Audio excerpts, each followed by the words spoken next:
David hated his new house. It was old, dark and creepy. He missed his friends, his toys and his old room. This house felt cold and unwelcoming. His parents said it was an adventure. They called it character. David just called it scary. Shadows danced in the corners. The floorboards creaked with every step.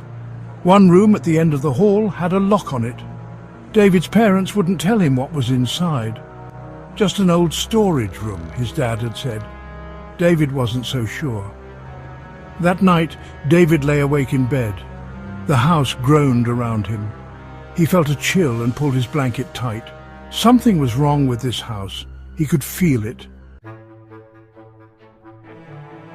The next day, the noises started. Thumps from the attic, whispers in the walls. David felt like he was being watched.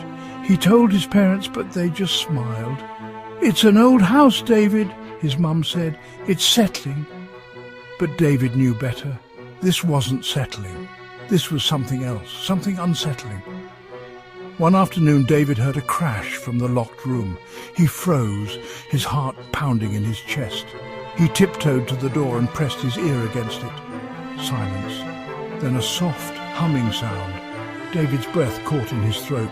Someone or something was in there. That night, David saw it.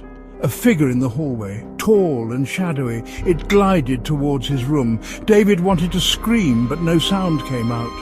He squeezed his eyes shut, his body trembling. When he opened his eyes, it was gone. Had he imagined it? He wasn't sure. But one thing was certain. He couldn't stay in this house any longer. He had to find out what was going on, even if it scared him to death. The next day, David waited until his parents were out. He found an old key in the attic and crept towards the locked room. This was it. He had to be brave. He took a deep breath and turned the key. The door creaked open, revealing a dusty old room, but there was no monster, no ghost. Just a dusty gramophone on a table, its needle scratching the end of a record. The humming sound again. David reached out and lifted the needle. The humming stopped. He looked around, confused. Was that it? Was that all the haunting was? Suddenly he felt a cold breath on his neck.